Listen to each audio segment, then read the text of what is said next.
En la primera parte de este podcast hablamos de uno de los problemas habituales que tienen los hijos cuando sus padres llegan a viejos, las discusiones y los choques por cuestiones del cuidado de estos, con escenas del tipo: papá, el médico dijo que tenés que cuidarte con las comidas, o mamá, tenés que entender que ya no estás para hacer eso. Escenas que a veces causan en los hijos enojo o desesperación. La progresiva debilidad de los padres, a veces su falta de lucidez, lleva a que los hijos asuman que llegó el momento de ponerse al hombro el cuidado de sus padres.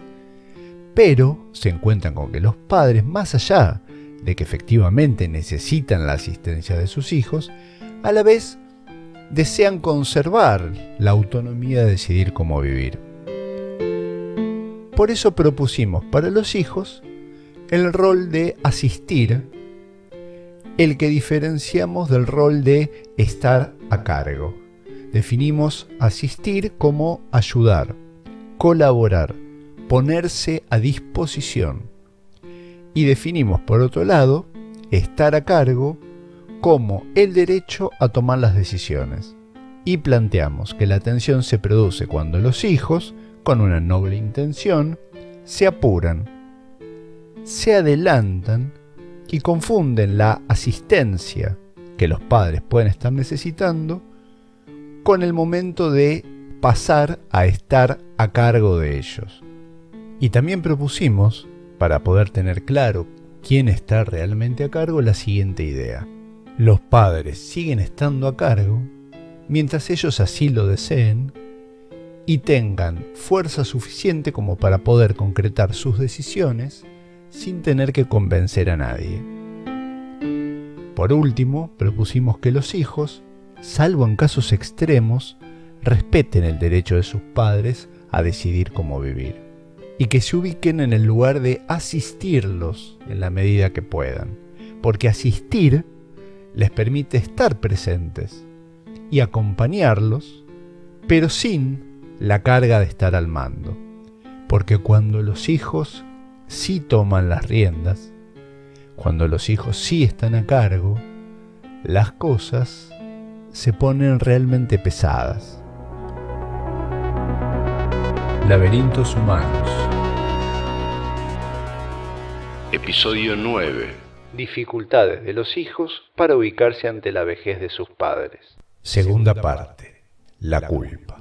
Si bien estar a cargo, y que eso ya esté claro para todos, es una situación que tiene la ventaja de que ya no se generan tantas discusiones con los padres, en realidad es una situación mucho más difícil para los hijos.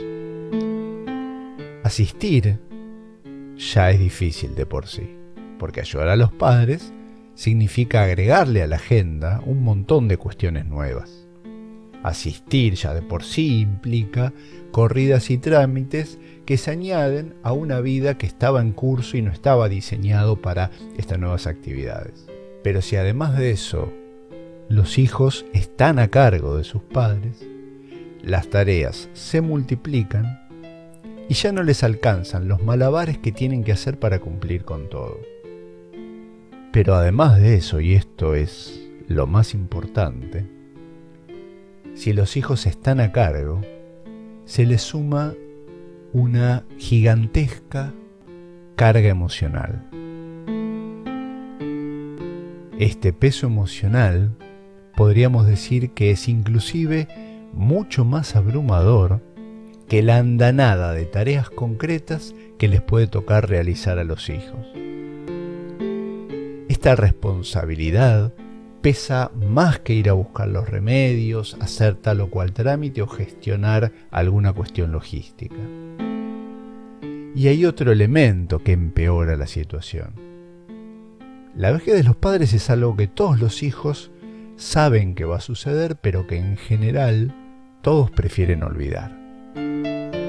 Muchas veces nos defendemos de aquello que nos pueda resultar doloroso o angustiante, evitando pensar en eso, hasta que la situación se nos impone por la fuerza y, a pesar de que se trata de algo que siempre supimos que iba a suceder, igualmente nos toma por sorpresa y termina llegando como un tsunami.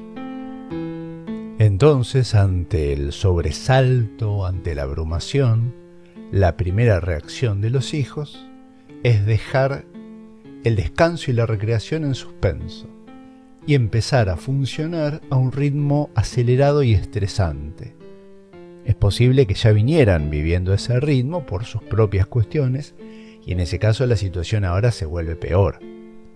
Es como si se les activara un estado de emergencia donde todo lo que no es urgente se cancela para poder cubrir con todas las necesidades.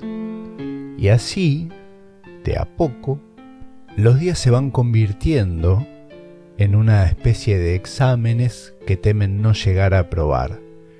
Y recién, cuando llega el momento de dormir, sienten un poco de alivio, como si dijeran, bien, un día menos, sobreviví. Pero las exigencias del día siguiente probablemente no los dejen dormir muy bien. Esa carga que tienen sobre los hombros les va consumiendo la energía y le va sacando a la vida el sabor y la deja funcionando en un estado de alerta en el que se vive para sacarse de encima lo antes posible cada tarea y correr a tapar el siguiente agujero. La sensación de estar en falta, de que lo que hacen no es suficiente, de que podrían hacer un poco más y que deberían hacer un poco más, es constante. Solamente el cansancio extremo o la enfermedad les da cierto permiso para aligerar un poco la carga y decir, no puedo más. Por el contrario, si de casualidad, entre tantas corridas, llegan a encontrar un momento de ocio o de placer, la culpa vuelve a aparecer con furia diciéndoles que están siendo egoístas y que prefieren estar panza arriba mientras sus padres están solos o insuficientemente atendidos. En este escenario es bastante habitual que aparezcan conflictos entre los hermanos. Conflictos por cómo se están repartiendo entre ellos esta carga. Algunos hijos sienten que sus hermanos hacen menos, que se lavan las manos, que si fuera por sus hermanos, sus padres quedarían tirados y que, por culpa de esa falta de compromiso, ellos tienen que cargar con todo. Y esta sensación obviamente aumenta la mortificación porque ven a sus hermanos como unos vivos, unos explotadores que se abusan de la responsabilidad que ellos sí tienen. Si parodiamos en una imagen esta vivencia, lo que sienten estos hijos hiperresponsables sería sus hermanos tendidos bajo el sol en una reposera junto a una pileta, comiendo cerezas como romanos, burlándose de cómo los tontos de sus hermanos hacen todo el trabajo duro. A la vez, a los otros hijos, a estos hermanos, les toca recibir acusaciones de no estar haciendo suficiente. Y ellos, por su parte, sienten que sus hermanos son exagerados, tal vez obsesivos, tal vez están muy pegoteados a sus padres, o que les tienen envidia y quieren arrastrarlos al pozo en el que están ellos. Sienten que a sus hermanos no les basta con haberse creído que son padres de sus padres, sino que también parecen haberse creído ser padres de ellos. Y que por eso no solo pretenden imponer su idea de qué habría que hacer con los padres, sino también decirles a ellos qué tienen que hacer con su tiempo. Ambas miradas obviamente son muy duras y sobre todo son falsas, porque todos viven esta situación con dolor y culpa. Los hermanos que se ocupan menos es posible que estén descansando demasiado en los que se ocupan más. Y también es posible que se estén defendiendo del dolor que la situación produce con cierto grado de negación o de minimización. Y a la vez, los hermanos que se ocupan más, en muchos casos son reacios a delegar esa carga, o a veces esperan que espontáneamente surja en sus hermanos la iniciativa de involucrarse y en algunos casos pueden ser excesivamente controladores y negarse a que sus hermanos se ocupen a su modo.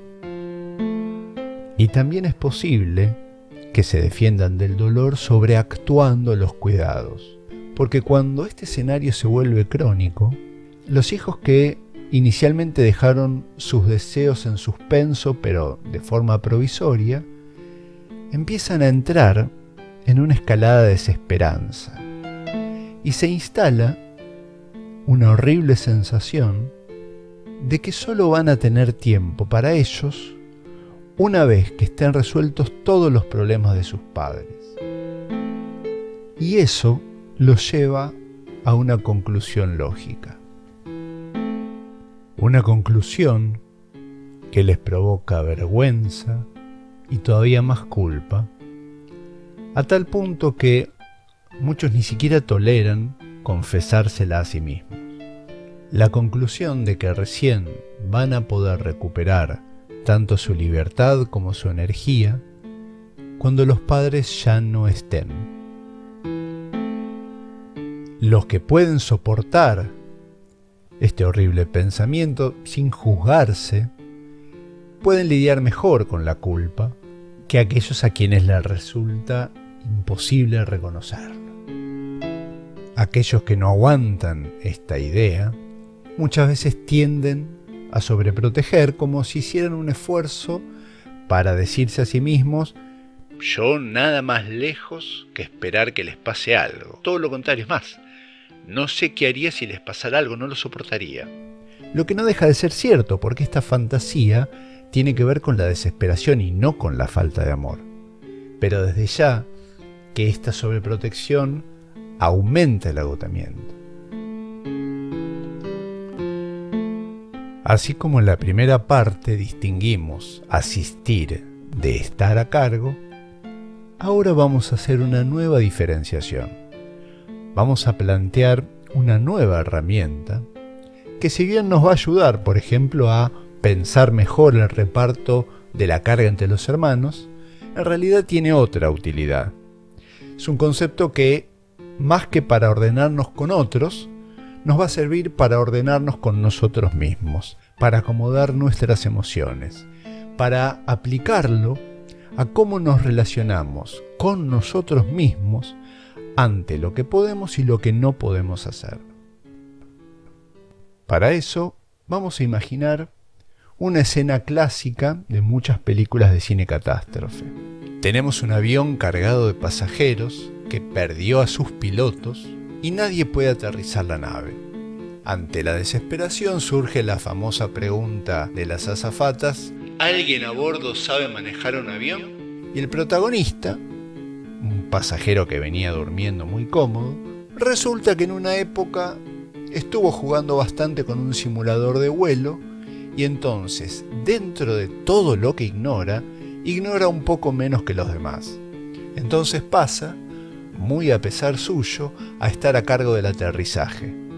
Claramente no está capacitado para hacerlo, pero es la mejor opción que tienen todos, así que desde la torre de control le dicen que lo van a guiar y que él va a estar a cargo de las maniobras. Y acá viene el concepto que me interesa definir. Hagámonos la siguiente pregunta. Que este pasajero esté a cargo del aterrizaje, ¿significa que él es responsable de salvar todas estas vidas?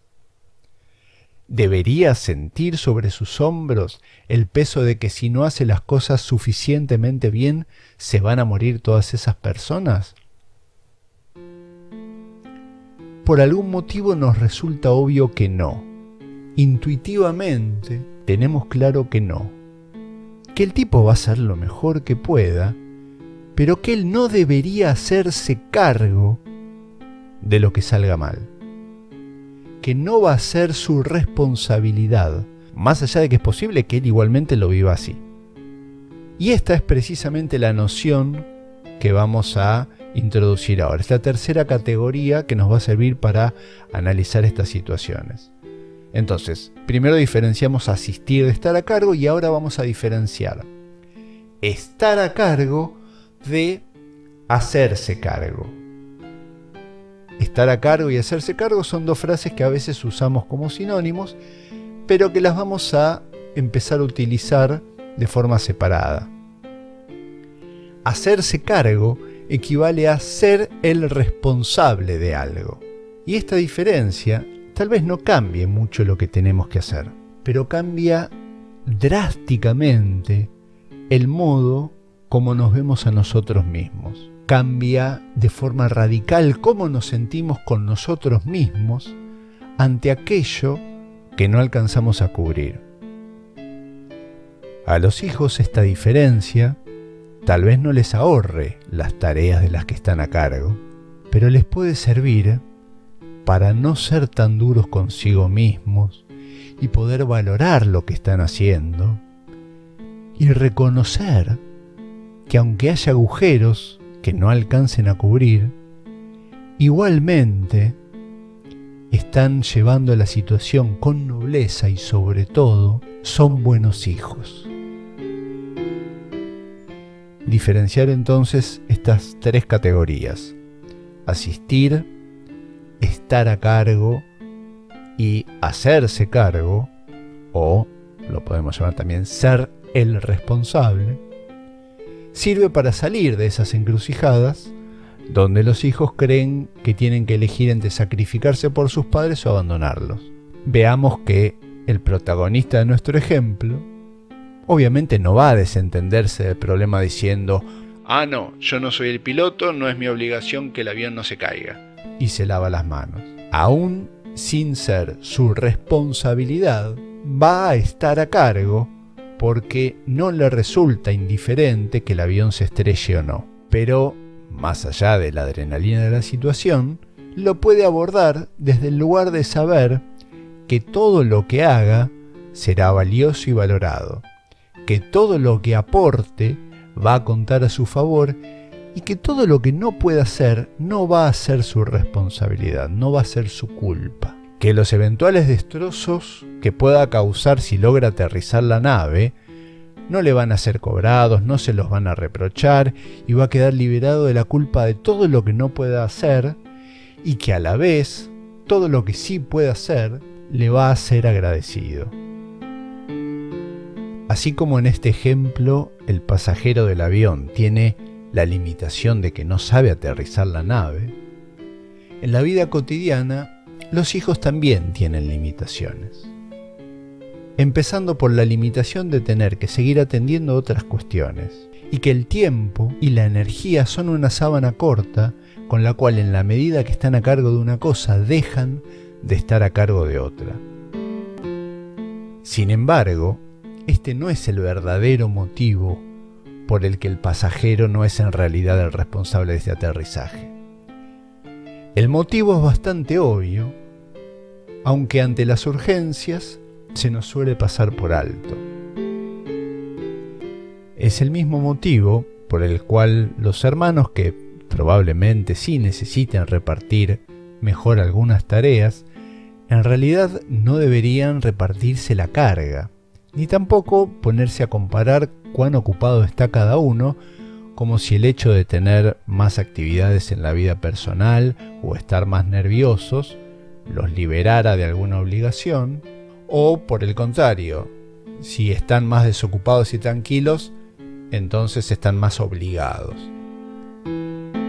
Porque el principal motivo por el cual el pasajero del avión no es el responsable del aterrizaje es simplemente que él no es el piloto. Y del mismo modo, los hijos necesitan recordar que aunque les toque estar a cargo, aunque haya tareas y necesidades que cubrir, ellos no son realmente padres de sus padres. Siguen siendo los hijos de sus padres y por lo tanto la carga no es de ninguno de los hermanos.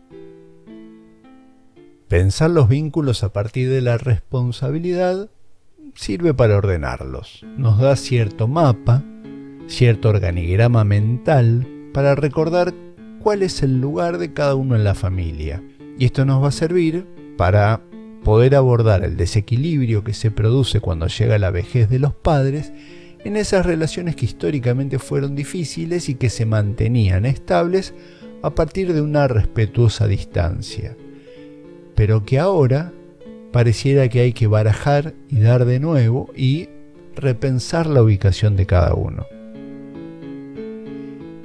Y nos va a servir también para resolver las dudas y contradicciones que se disparan en esos casos donde la distancia fue muy grande, donde tal vez los padres estuvieron ausentes o hicieron cosas con las que los hijos quedaron sumamente enojados.